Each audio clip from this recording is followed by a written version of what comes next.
Thank you for joining Wars of the Roses. As we continue with Part 7, The Planes of Consciousness, from The Secret Doctrine of the Rosicrucians by Magus Incognito, William Walker Atkinson.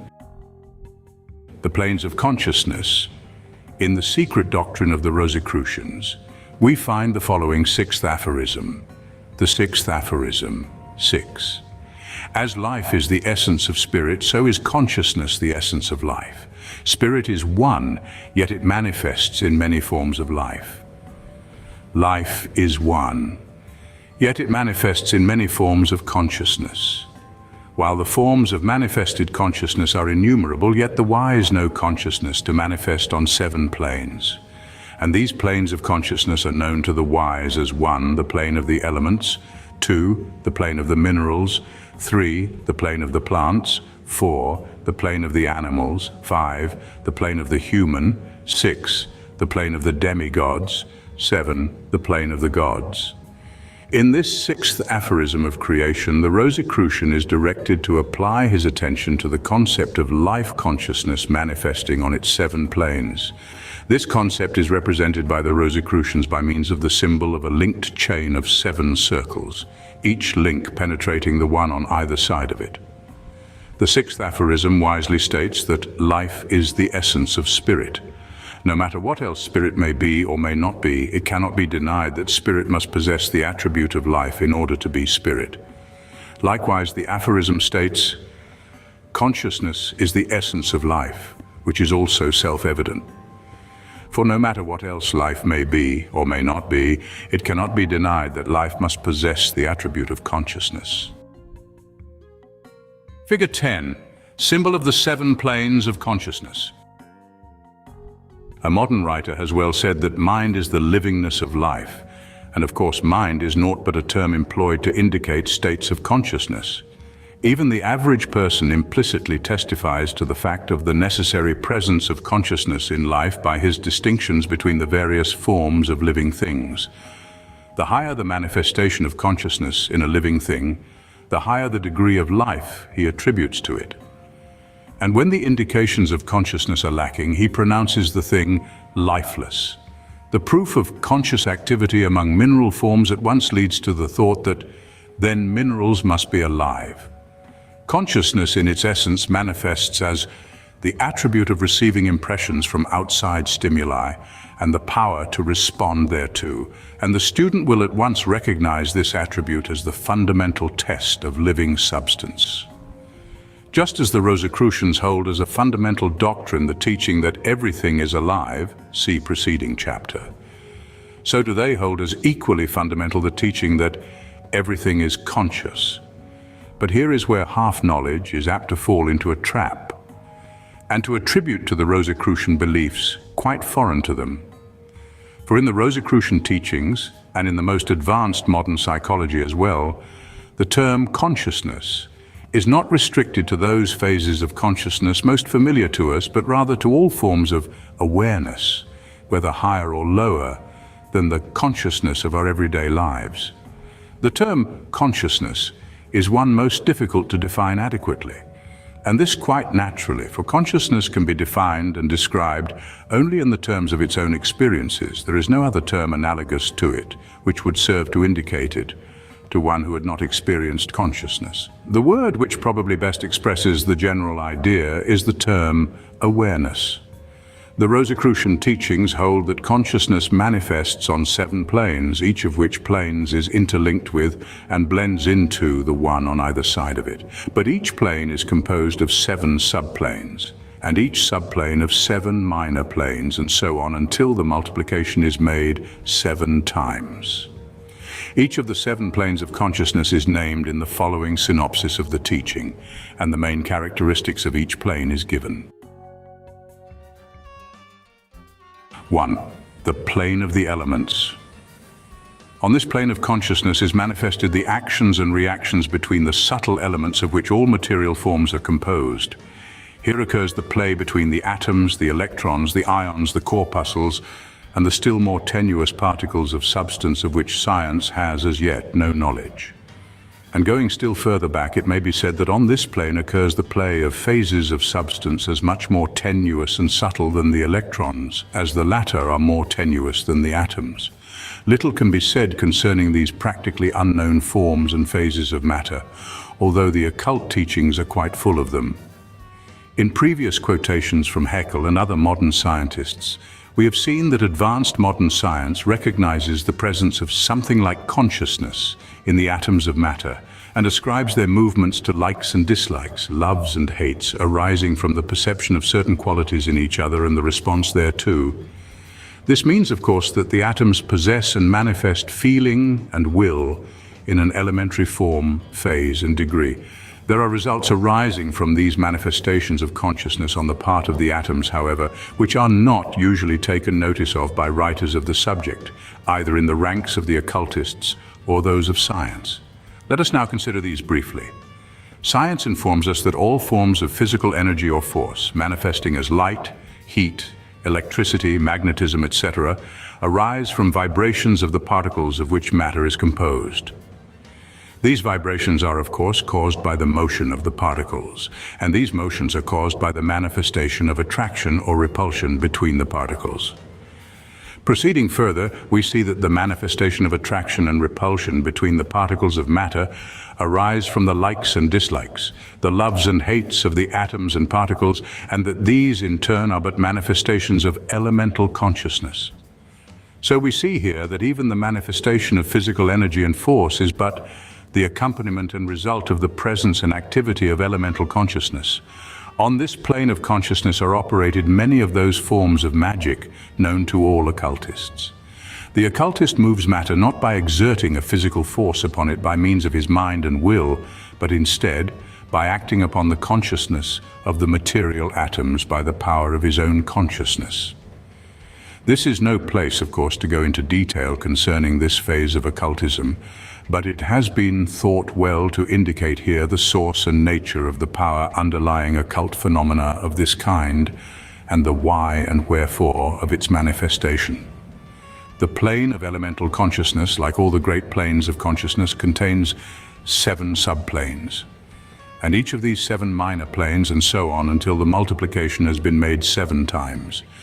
The subplane we have just briefly considered is but one of the 7. And the remaining 6 are equally important. In these unmentioned subplanes there are manifestations utterly unknown to modern science and to the uninformed person, but of which the occult masters have made a careful and thorough study. 2. The plane of the minerals. On this plane of consciousness are manifested the actions and reactions of the molecules of which the minerals are composed, and of the masses of mineral matter as well. Just as the atoms of matter manifest attraction and repulsion arising from like and dislike of consciousness, so do the molecules of matter manifest a similar like and dislike, resulting in the attraction and repulsion between molecules and masses of matter. The molecules or particles of which a piece of steel, for instance, is composed hold together by reason of the attractive power of cohesion, and not because they are fastened together by any mechanical means employed by nature. In the same way, gravitation manifests its attractive force. Moreover, on some of the higher minor planes of this plane of the minerals, there is manifested the crystallization of the mineral particles, according to a definite principle of design embedded in the consciousness of its particles. The crystal is built upon a definite plan, just as truly as is the acorn or the oak, and in all of these cases the pattern is but an idea in the consciousness of the combined particles. The universal builder works through the consciousness of the mineral particles just as truly and as wonderfully as through the particles of humanity which we call individual men. The study of crystals and their formation will open up a new world of thought to the average person, and will give him a peep into the workshop of the universal builder, in which he will see things heretofore unsuspected and undreamt. The common opinion is that crystals are formed by mechanical causes such as outside pressure, etc. But the careful student of science, as well as the occultist, knows that the formation of a crystal is a growth, and is as much the result of stored-up psychical ideas in the particles as is the growth of plant substance or animal bodies. The student of crystallography soon becomes convinced of the presence of life and consciousness in the world of crystals. In the contemplation of the plane of mineral consciousness, the student must remember that there are forms of minerals far more gross than those visible to us on this earth, and also that there are forms and phases of mineral life far finer and higher than those with which we are familiar here. The occult teachings contain some very interesting information concerning these, to us, unknown mineral forms and manifestations. It may be mentioned here that the ancient alchemists, and some of the true modern alchemists, have found in the fact of mineral consciousness the missing link of their science. The occultist, having a comprehensive understanding of the consciousness of a metal or mineral, will be able to work transformations upon and through it, which would be impossible by means of chemistry or mechanical methods of treating metals. Here again is given a passing hint regarding a subject of tremendous importance. 3. The plane of the plants. On this plane of consciousness are manifested the actions and reactions of the protoplasmic cells of which the plants are composed. And on this plane, as on all the other planes of consciousness, there are to be found high and low subplanes and subdivisions of the latter. At the lower pole of this plane we find plant life, which is scarcely distinguishable from the higher forms of mineral life. In fact, as we have seen previously, it is almost impossible to draw a fixed line separating the two great plane divisions, for all planes blend into each other and are linked one with the other on the lower and higher poles of their activity. We have mentioned the diatoms, or living crystals, which the best authorities regard as the missing link between the two great kingdoms of life and consciousness, but which really are plants rather than minerals. The diatoms belong to an order of flowerless plants, a genus of the algols. They are covered by a siliceous covering which gives them a crystalline appearance. They present the appearance of crystalline fragmentary particles, generally bounded by right lines, flat, stiff and brittle, usually nestling in slime in which they unite into various forms and combinations, and from which they often again separate. They multiply and reproduce themselves by division and conjugation. In 1886, Professor Van Schrom of Naples, Italy, was experimenting with the bacilli of the Asiatic cholera and was examining the same under his high-power microscope. He was attracted by the formation of double pyramids of bacilli in the shape and general appearance of true crystals. These living crystals manifested growth and movement and seemed to be alive and conscious. From these experiments, he arrived at the conclusion that all bacteria produce living crystals, and his continued experiments seemed to verify his contention. These bacteria crystals are composed of homogeneous albuminous matter, which at first is colorless and structureless, and which at a certain stage of their life history seem to lose their life qualities and to become, to all intents and purposes, dead crystals. These living crystals seem to be impelled by some inherent force akin to vital action to assume a geometrical figure. And while possessing these indications of elementary vegetable life, they also exhibit the characteristic qualities of crystals, viz. Refraction, inclusion, absorption, and polarization. Later investigations have revealed the presence of similar living crystals in the secretions of living organisms. That life is present in plant life, scarcely anyone is disposed to question, though there seems to be a desire to deny consciousness and intelligent activity in the case on the part of the orthodox scientist. But the more advanced of the workers in the ranks of modern science do not hesitate to positively assert the presence of conscious intelligent activity in plant life, and vigorously support their contention by logical argument backed up by incontrovertible facts gleaned in their laboratory experiments. These scientists hold that the presence of the phenomena of nutrition, reproduction, and of physical and chemical change due to adaptation is proof positive of the presence of vital intelligence within the organism in which the former are manifested. Professor Beza says, adaptation, after all, is the best evidence of the presence of intelligence or life in forms or units of matter. Adaptation, also called physiological adaptation, but best called psychological adaptation, is the one weapon by which living organisms fight against the destructive forces of conditions of nature. In all its forms, adaptation is the more or less successful cooperation of living organisms with the laws of nature. It is not the disregard of natural laws. In taking adaptation as our criterion by which the presence of intelligence is determined, we find no difficulty in settling the question of the presence of life. The most perfect automatic machinery has no life, because it cannot adapt itself in the least to the changing environmental conditions, and thus save itself from annihilation when necessity arises by the performance of simple intelligent acts. In their consideration of the question of the presence of consciousness in the kingdom of plant life, the writers divide the manifestations of intelligence into three classes, namely trophoses, or acts pertaining to nutrition, neuroses, or acts pertaining to the nervous system, and psychoses, or acts pertaining to thought processes. The manifestation of trophoses, or acts pertaining to nutrition, is apparent even in the case of the lowest forms of plant life. Even the lowliest vegetable cell takes nourishment and replaces the waste products of its system by fresh material taken into its system. These activities require a very simple nervous system, often practically no nervous system at all. But nevertheless, in every act of nutrition there is manifested not only the presence of life, but also conscious activity of a certain degree. Even the lowest forms of plants are able to distinguish perfectly between nutritive and non-nutritive particles of matter. Most plants possess no nervous system, at least none yet discovered by science, but nevertheless they manifest characteristic trophoses, corresponding in degree with their necessities, but seldom exceeding those necessities. Other plants, however, have a comparatively highly developed nervous system or something corresponding to it, and manifest neuroses, or acts pertaining to the nervous system, of a comparatively high degree. This is true of the sensitive plants, and certain other plants of a high development in this direction. Some of the orchids and a few other plants manifest neuroses, indicating clearly the presence of consciousness and a degree of intelligent activity.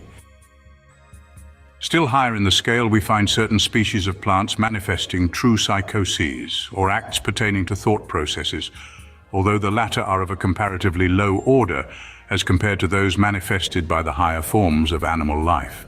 With this class of manifestation, the average student is not so well informed, and therefore it has been thought well to direct your attention in the following pages to these fascinating phenomena of plant life.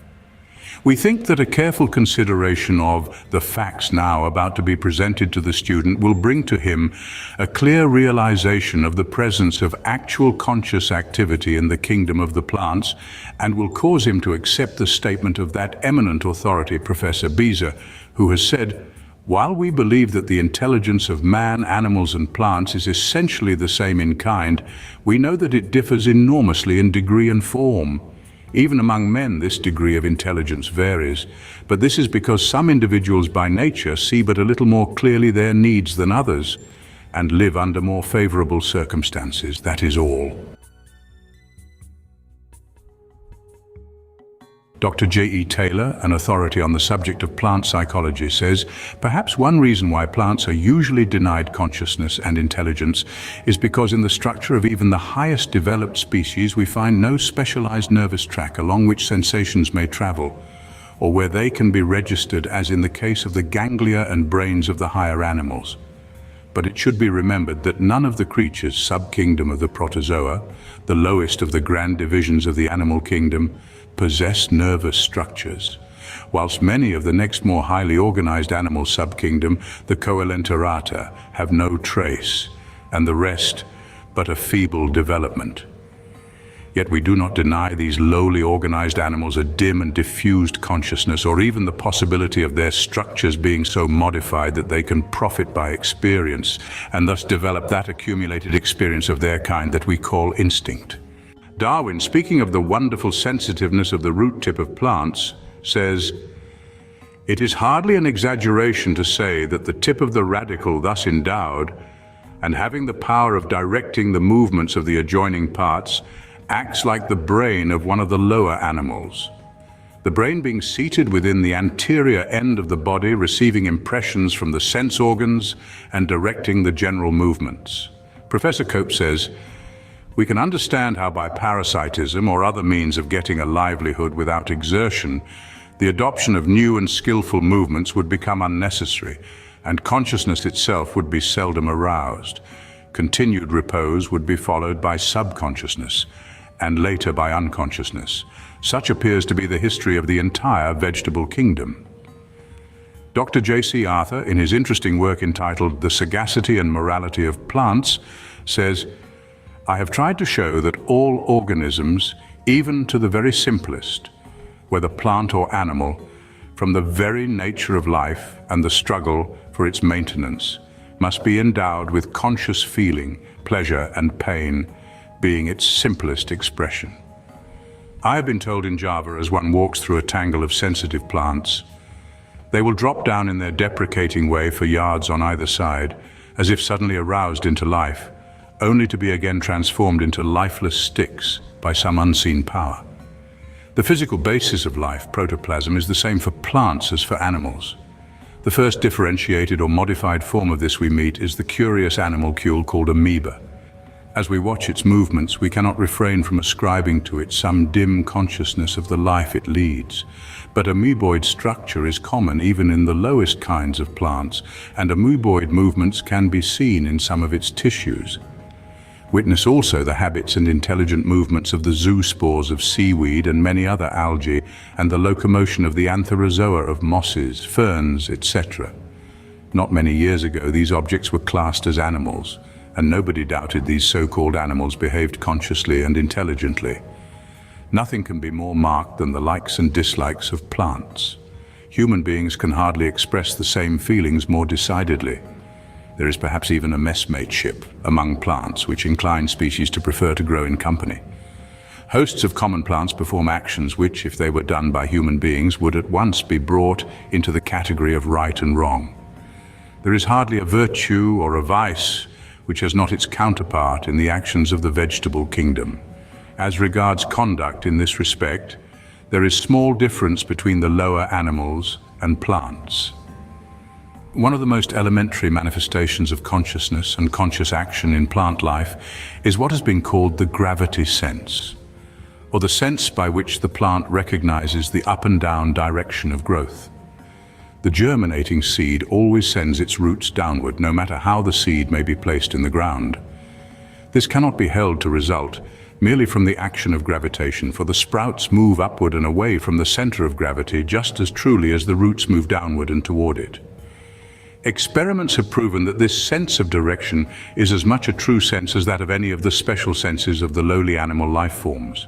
The experiment has been tried of turning around a sprouting seed, the result being that in a day or so the roots will be again found to be turning downward and the sprouts turning upward. A French botanist named Duhamel once placed some beans in a cylinder filled with moist earth. After they had begun to sprout, he turned the cylinder a little to one side. The next day he turned it a little further in the same direction. Each day he would turn it a little more until finally it had described several full circles. Then he took out the plant and, shaking off the clinging earth, he found that the beans' roots and sprouts had described circles, two perfectly formed spirals being shown, one of the tiny roots and the other of the tiny sprouts. The roots, in their constant endeavor to move downward, had formed one perfect spiral, while the sprouts, in the constant effort to rise upward, had described another perfect spiral. No amount of effort will cause the roots of a plant to grow upward or its sprouts to grow downward. Each root and sprout has its own sense of direction, to which it faithfully and invariably responds. In the same way, and from a similar cause, the tendrils of climbing plants will faithfully move toward the nearby support, and if they are untwined, they will return during the next night to the old support, if possible. Moving pictures carefully prepared and taken over a long period show that the movements of these tendrils to be akin to the movements of the limbs of an animal, the feelers and graspers of the octopus, for example. Not only have the roots of plants the general sense of direction, which causes them to grow downward in spite of all attempts to prevent them, but they have also the sense of moisture, which causes them to seek the direction of water. Many plants also turn their leaves and blossoms to the light, no matter how often they are turned in the opposite direction. Potatoes in dark cellars will often send forth their sprouts 20 or 30 feet in the direction of light, which shows through a tiny crack in the wall. Likewise, plants possess the sense of taste to a very high degree in some cases. By means of this sense, they are able to detect differences in substances and to choose those substances which are conducive to their nutrition. They are able to distinguish between poor and rich soil and also between different chemicals of differing nutritive values. They always move their roots in the direction of the best food supply and also toward moisture. Not only do the roots of plants move in the direction of water, but instances have been cited in which the leaves of plants will bend over during the night and dip themselves in a vessel of water several inches away. Insect-eating plants recognize the difference between living animal substance and bits of inorganic matter or vegetable substance, casting off the latter too as if in disgust. Experiments have been made of placing a bit of cheese in the reach of such plants when, though cheese is of course unfamiliar to them, they will seem to recognize its nitrogenous nature and will devour it as readily as they will a piece of flesh or the body of an insect. Many students are doubtless familiar with the instance of the sensitive plants, which exhibit a marked degree of sensibility to touch. Many insect-eating plants manifest an equally high degree of sensitiveness, though of course in a different direction. The leaves of the Venus's flytrap fold upon each other and thus capture the unfortunate insect which has been tempted into the trap by the sweet juice which appears upon the leaf as a dainty bait. The folding of the leaves follows the alarm given by the 3 sensitive bristles or hairs which act as feelers which sense the presence of the insects. Bits of earth or raindrops are recognized as not food by these feelers, and no closing of leaves result from their presence on the leaves. Other plants are very sensitive to degrees of light, and they close at certain hours, the time varying according to the species of the plant. It was formerly held that this sensitiveness to light was merely a chemical response to the presence of light. But recent experiments have shown that such plants, when placed in a dark room, will continue this closing for several days in a gradually lessening degree, thus indicating the presence of a habit within their consciousness, which habit indicates the presence of mind even more forcibly than does the closing itself. Certain ferns will wither if their fronds are touched too often. In the case of seeds, the presence of consciousness and mental operations are manifested. Not only in the process of sprouting, but also in other processes does the seed show signs of life and mind.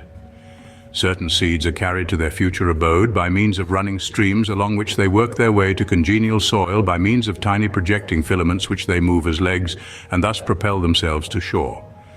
A botanist has said regarding a certain species of these swimming seeds, so curiously lifelike are their movements that it is almost impossible to believe that these tiny objects make good progress through the water are really seeds and not insects.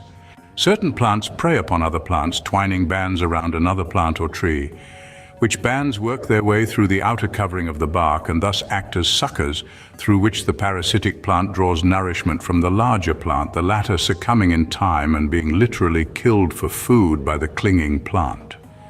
In South America, there are varieties of these climbers which will mount to the top of a tall tree in this way, and after killing their support, they will wave long tendrils in the breeze until they fasten hold of another tree, which in turn is depleted of its vitality and nourishment, and so on, until the parasite is surrounded by a large circle of ruined victims. Other parasites content themselves with boring into a tree trunk, and then absorbing enough of the sap of the latter to enable them to live without other work on their own part. In some species, the habit of parasitism is known to have been acquired during the history of the plant, just as some animals and human beings have acquired similar habits. Other plants prey upon animals and are equipped with mental faculties, enabling them to efficiently capture their prey. We have typical illustrations of the adaptation of means to end in the case of the insect-eating plants previously referred to, but there are certain forms of plant life which trap and devour much larger animals, which forms are found principally in tropical countries. Dunstan, the naturalist, reported finding on the banks of Lake Nicaragua a particularly vicious plant of this class, which by the natives is called the devil's noose. This bush-like plant is equipped with long tendrils or whip-like feelers, flexible, strong, black, polished, and without leaves, which secrete a viscid fluid. These tendrils are employed by the plant to entangle small animals passing under its bush and to then drain their blood and absorb their flesh. The naturalist one day passing along the banks of this lake was aroused by the shrieks and cries of his small dog. Pushing forward through the underbrush, he found the little animal tightly enmeshed in a number of these black, slimy, band-like tendrils which were cutting into its flesh by chafing and rubbing, the bleeding point having been reached in a number of places. He found that these bands were the tendrils or branches of this particularly carnivorous plant, which he described as virtually a land octopus.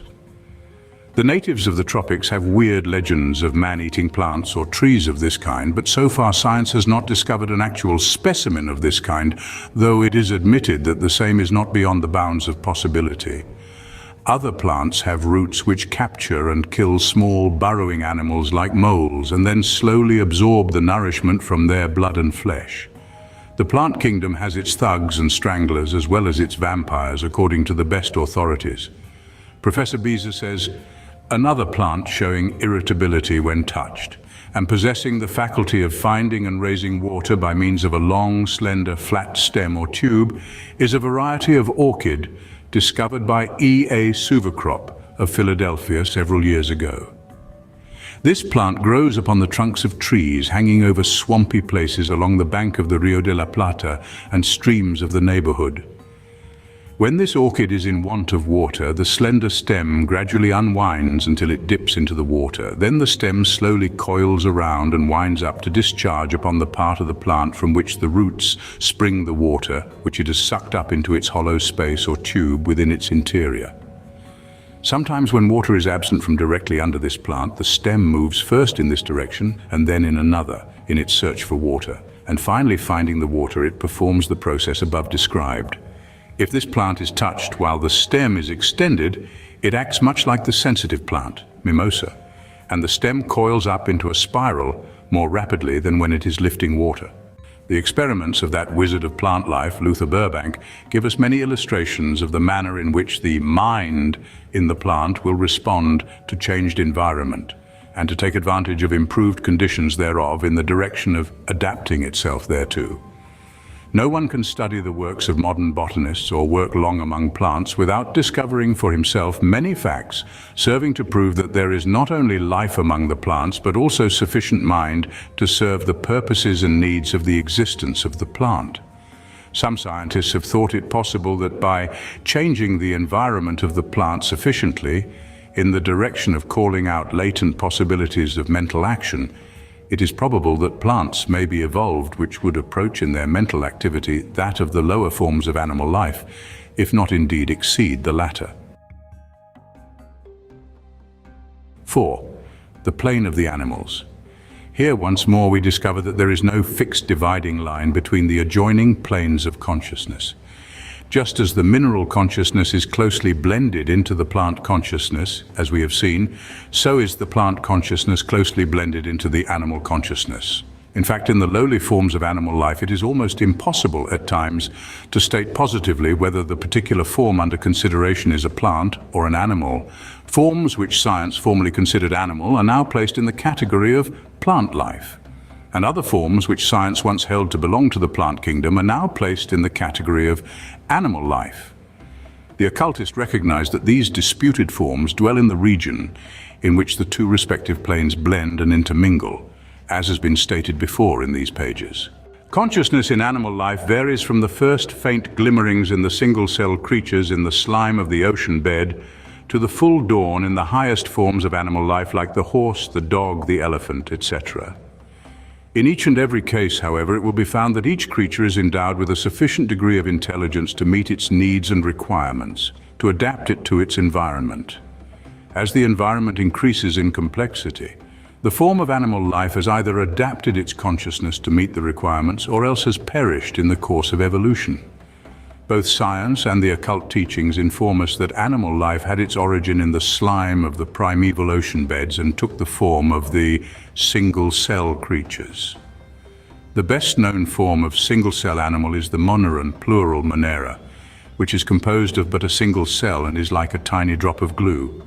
It belongs to the lowest class of animal life known as the protozoa, The moneron lives in water and is a very minute, shapeless, colorless, slimy, sticky drop of protoplasmic substance. It has no organs of any kind, and all of its parts are similar. It lacks the separate organs or parts with which to perform the offices of the living creature as found in the higher forms of life. And yet this organless creature performs the processes of life known respectively as nutrition, reproduction, sensation, and will action.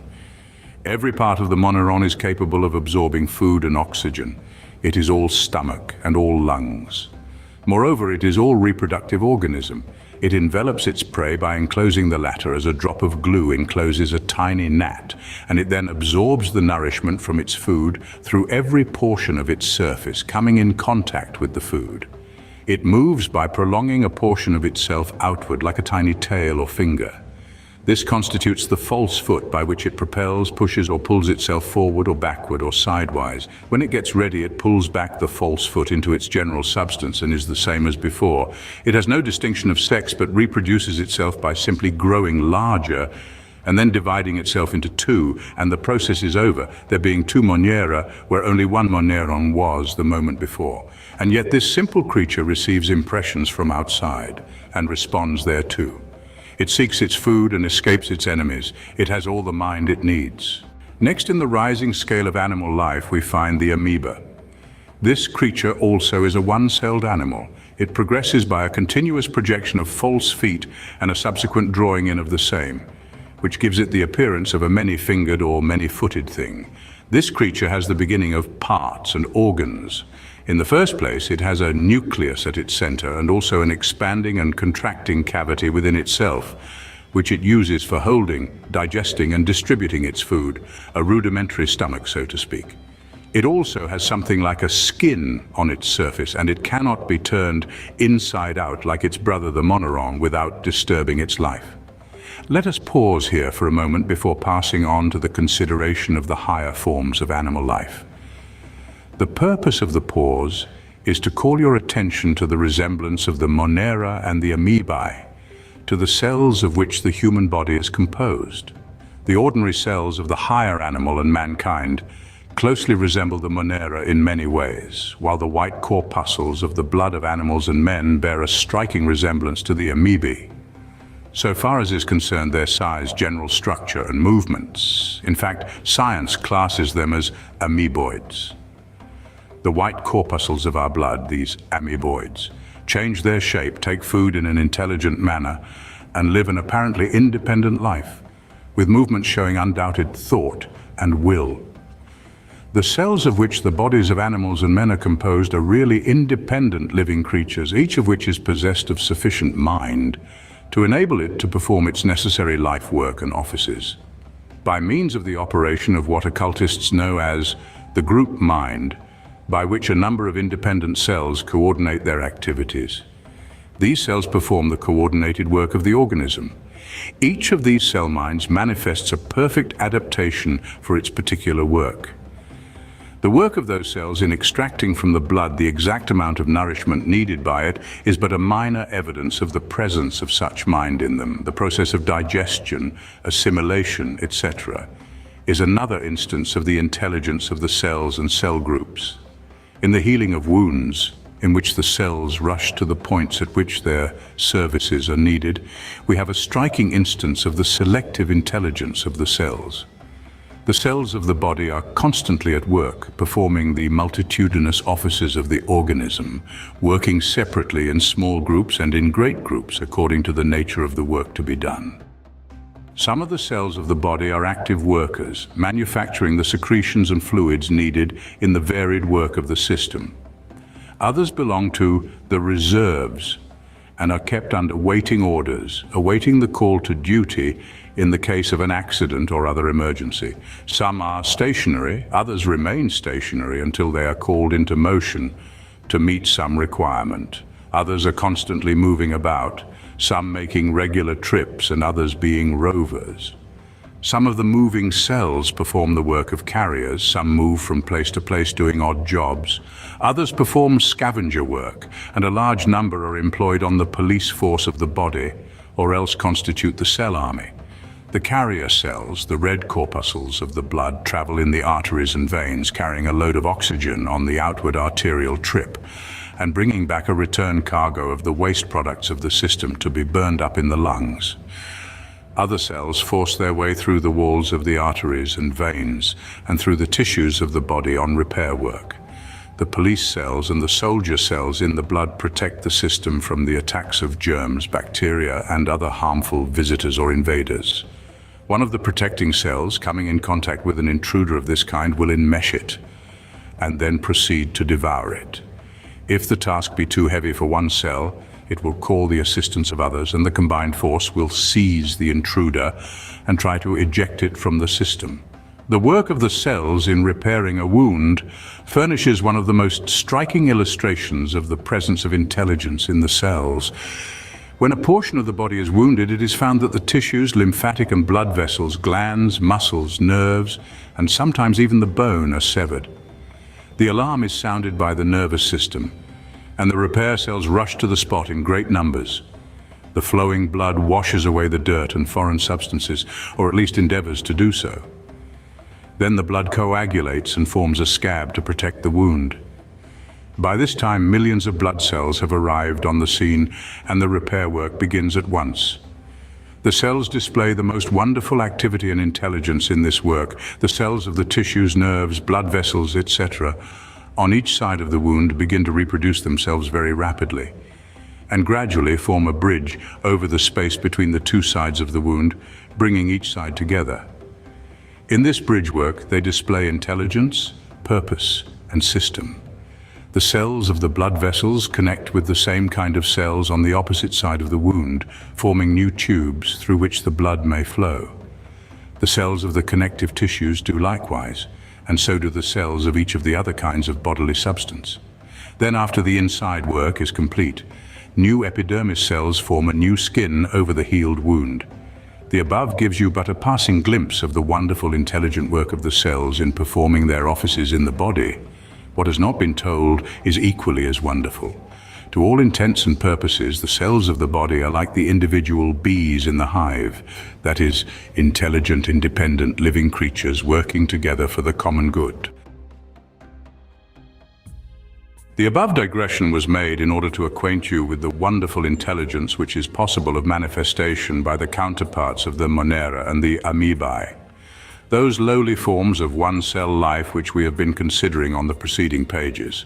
An understanding of the facts above related will bring home to each student the full perception and appreciation of the truth of the statement previously made, that is, that each living creature, from highest to lowest, is endowed with a degree of consciousness and intelligence proportionate to its requirements in its life work and activities.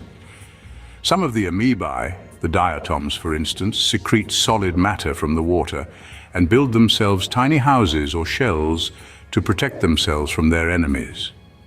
These shells have tiny openings through which the creature may project its false feet for purposes of movement and for securing food.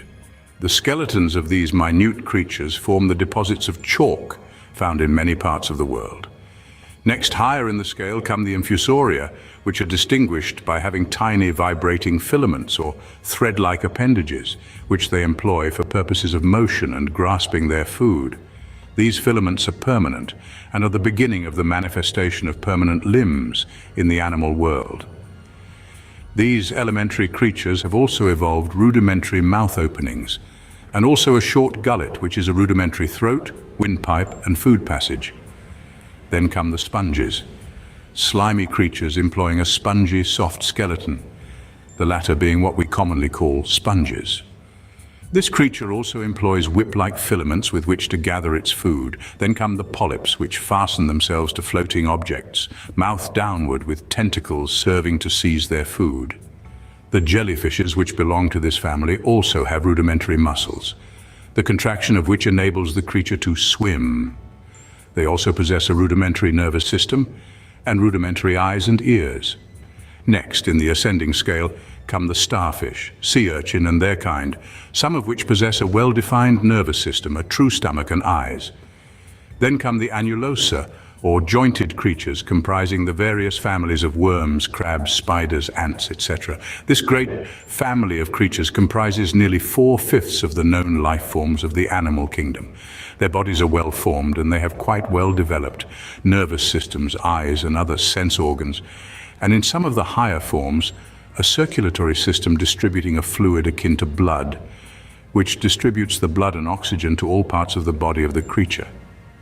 Highest in the scale of this great family are the insects with their many varieties, the characteristics of which need not be described here, all being familiar with them. The wonders of spider life, of ant life, of bee life have been depicted by great naturalists, and the student will need no additional assurance of the presence of intelligence within the being of these tiny creatures and their relations in the insect world.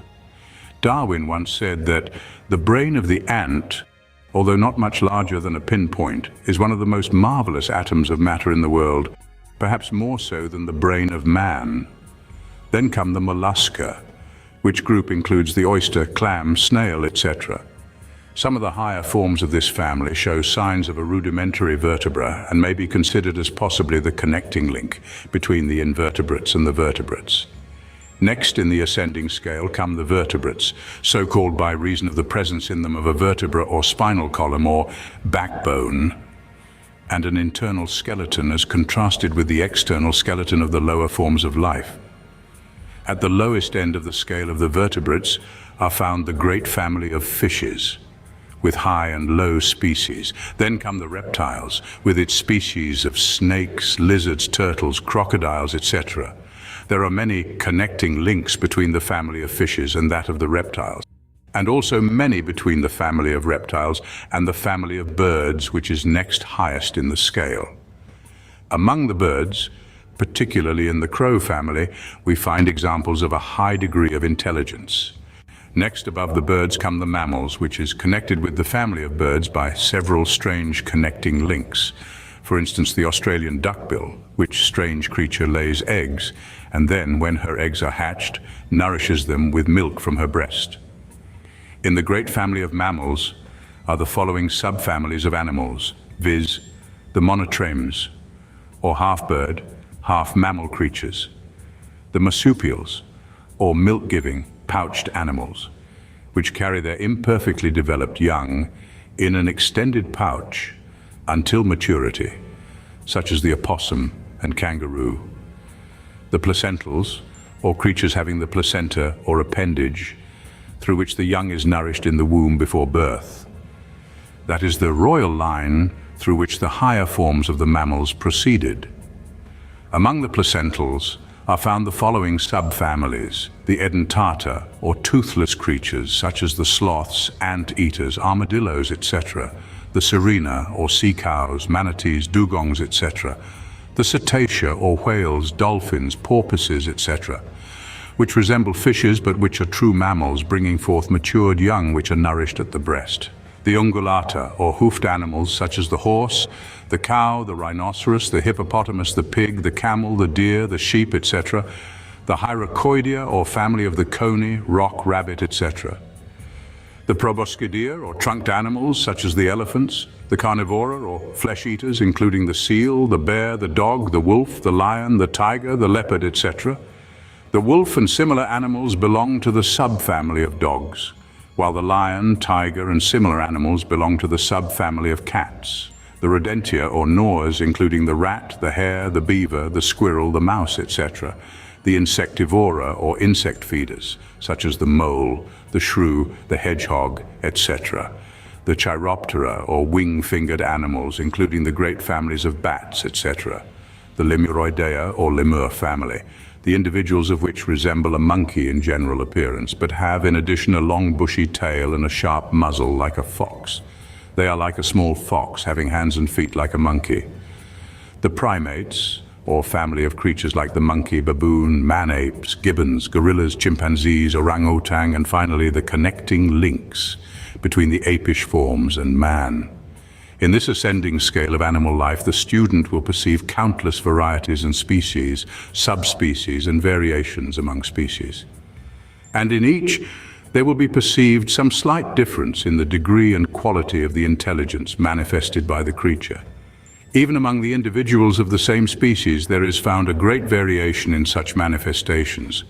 But throughout it all, there is perceived to be a certain general plane of consciousness which may be called the animal plane, as distinguished from the mineral plane on the one hand and the human plane on the other hand. The plane of the human. Passing from the plane of animal consciousness to that of the plane of human consciousness, we soon become cognizant of the presence of a new element of consciousness. This element is known as self-consciousness, or the consciousness which enables man to say knowingly of himself, "I am I," to identify himself as the thinker apart from the thoughts, the actor apart from the action, the feeler apart from the feelings, the willer apart from the voluntary activities, the conscious subject apart from the phenomena of the senses. It is true that in the primitive forms of human life this new consciousness exists, but as a faint dawn, but it is latent there. And as the ascent of man progresses, this new consciousness flames out in higher and still higher forms. What this new element of self-consciousness is, we shall see presently. In thinking of man, we must remember that primitive human beings, little removed from the apes, are as much man as is the highest individual of the race today, or as will be his still higher descendant of tomorrow. And we must not forget that the plane of human consciousness is closely linked to and blended with the plane of animal consciousness at one of its sides. The best scientific and the best occult teaching hold that the man and the ape descended from some common ancestral form in the long ages past. The common ancestor was the trunk from which the man branch sprung on one side and the ape branch sprung on the other. It must not be forgotten that the lowest races of man known to us today are as far removed in degree of intelligence from the highest known types of mankind as from the highest apes or man-apes. In fact, many think that evolution from the highest apes to the Kaffir, Hottentot, or Digger Indian is no more difficult than would be the evolution of those lowly types of human life up to the types of Emerson, Shakespeare, Huxley, Darwin, Edison, and other high types of cultured man. Huxley has shown us that the brain structure of man as compared with the chimpanzee shows differences, but slight as compared to the differences between that of the chimpanzee and that of the lemur.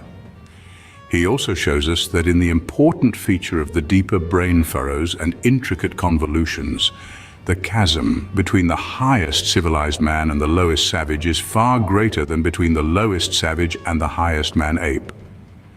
Darwin, in his description of the very low type of human beings found among the Fuegian savages, says, "Their very signs and expressions are less intelligible to us than those of the domesticated animal. They are men who do not possess the instinct of those animals, nor yet appear to boast of human reason, or at least of the arts consequent upon that reason." Professor Clodd, in his description of the primitive man, says, "Doubtless he was lower than the lowest of the savages of today, a powerful, cunning biped, with keen sense organs always sharper by virtue of constant exercise in the savage than in the civilized man, who supplements them by science.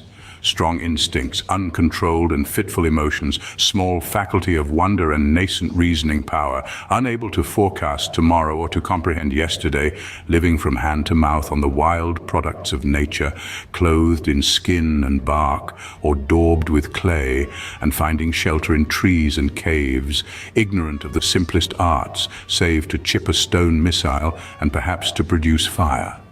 Strong in his needs of life and vague sense of right to it and to what he could get, but slowly impelled by common perils and passions to form ties, loose and haphazard at the outset, with his kind the power of combination with them, depending on sounds, signs, and gestures. The consideration of that characteristic phase of consciousness known as the self-consciousness of man will be pursued further in the succeeding chapter, in which chapter will also be taken up the consideration of the two still higher planes of consciousness known as the plane of the demi-gods and the plane of the gods, respectively. Thank you for watching, and please don't forget to share, like, subscribe, and comment. And if you can please consider donating to Wars of the Roses. Links to PayPal and Patreon are in the description. Thank you so very much.